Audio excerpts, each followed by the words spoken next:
Drage Slovenke in Slovenci, spoštovani sodržavljani. Jugoslavija ni več, zdaj gre za Slovenijo. S temi besedami je oče samostojne Slovenije dr. Jože Pučnik označil trenutek najpomembnejše odločitve v zgodovini slovenskega naroda. Čas, edini čas, ko si je narod resnično dobesedno napisal sodbo sam. In ta sodba je bila veličastna, odmevala je navzven po svetu ter v duši in srcu slehernega Slovenca. Prav vsak, ki je svinčnikom obkrožil za samostojno Slovenijo, je ne glede na svoj izvor po krvi postal del slovenskega občestva, del naroda v modernem smislu. Ali kot je takrat zapisal pesnik, našo dušo je zajelo slovesno razkošje in naša srca je napolnila toplina. Vedeli smo, kaj smo in to smo tudi želeli biti. Stali vsemu navkljub in čez pol leta z našim odporom agresije JLA in bojem ter zmago po vojni za Slovenijo tudi obstali. Kljub tavanjem dela politike je bil slovenski narod enoten. Tako enoten, da je teža tega dejstva pritisnila tudi na tiste odločevalce, ki jim sicer samostojna Slovenija po njihovih lastnih besedah ni bila intimna opcija. Po zgodovinski novembrski odločitvi Demosa v Poljčah, da predlaga plebiscit, smo dosegli politični dogovor, enotno sprejeli zakon o plebiscitu in omogočili narodu, da se je svobodno odločil.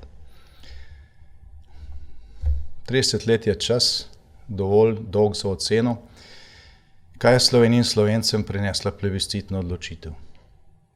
Čas, dovolj dolg, da ne pušča nobenega izgovora več.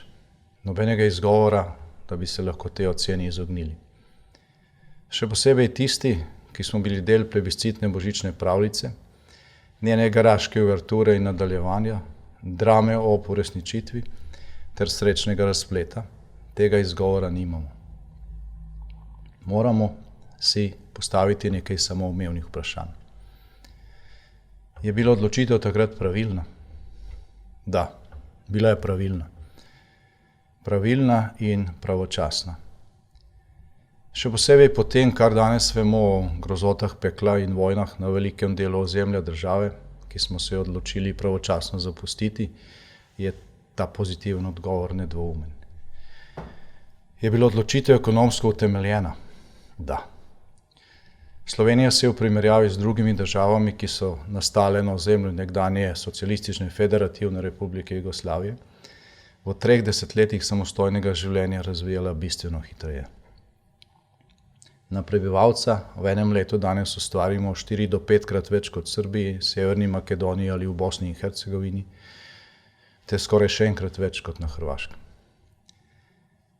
Ker smo se osamosvojili, smo lahko dosegli večjo blaginjo, bili smo bolj varni, bolj odprti navzven, bolj povezani z razvitimi, prej vključeni v Evropsko unijo, NATO, Organizacijo za gospodarsko sodelovanje in razvoj, in z vidika naših interesov smo bili mednarodno vplivnejši. A ob vseh teh pozitivnih odgovorih pa smo si po 30 letih dolžni postaviti tudi vprašanje, ali smo izkoristili tudi vse strateške razvojne priložnosti, ki smo si jih z osamosvojitvijo ustvarili. Tu, spoštovani, pa je odgovor žal težji in tudi manj nedvoumen.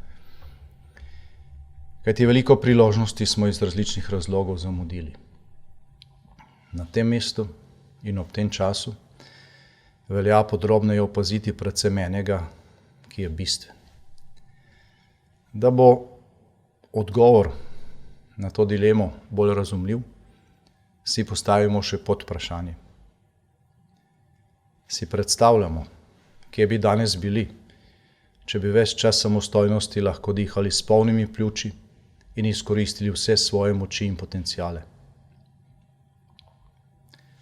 Priložnost, ki smo jo kot usodno in zgodovinsko preko Demosa prepoznali pred 30 leti, smo uspeli izkoristiti in uresničiti predvsem zato, ker smo jo kot takšno, kot narod videli enotno, ker nam je bilo dovolj delitev in ker je tej enotnosti pred plebiscitom sledila tudi takratna opozicijska politika.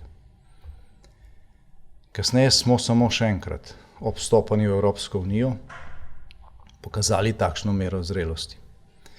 Kljub temu, da bi jo potrebovali ves čas, ne vedno zaradi usodnosti, zaradi koristnosti pa prav gotovo. A namesto politike sodelovanja in vključevanja sta bili skoraj 2/3 časa po osamosvojitvi žal zaznamovani tudi z izključevanjem.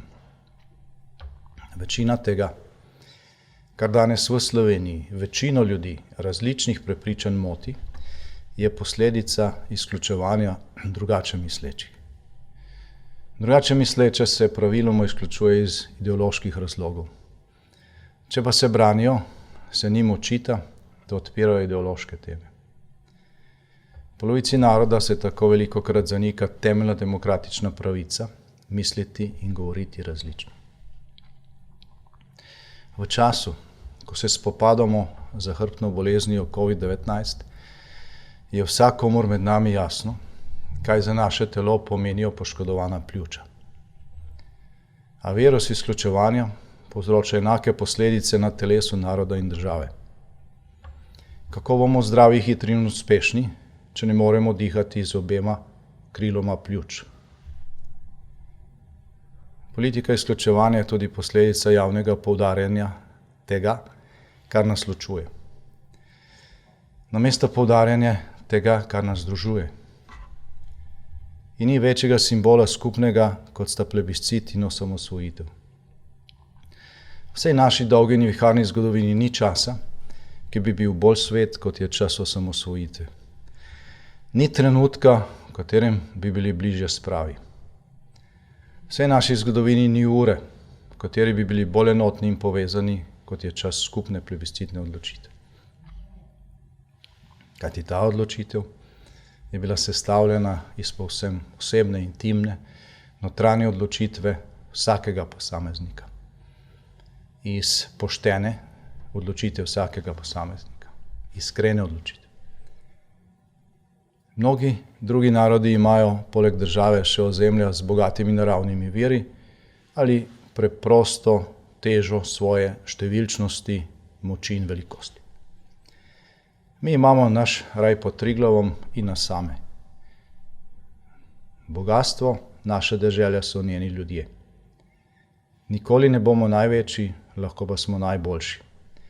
Tako kot so že mnogi naši podjetniki, športniki, umetniki in znanstveniki. Lahko pa smo najboljši tudi kot skupnost in država.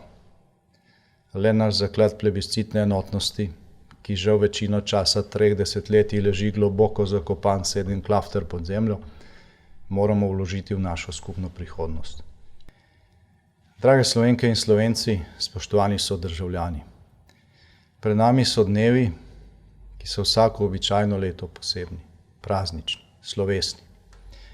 Ko se spominjamo naše enotnosti pred 30 leti, se veselimo novega rojstva in neštetih priložnosti, ki jih prinaša vsako novo leto. Tokrat leto ni običajno in vsi smo že utrujeni od dolgega spopada z epidemijo. Nikomur ni lahko. Vendar si vsega prazničnega vzdušja ne pustimo vzeti. Praznovali bomo ločeni, vendar povezani.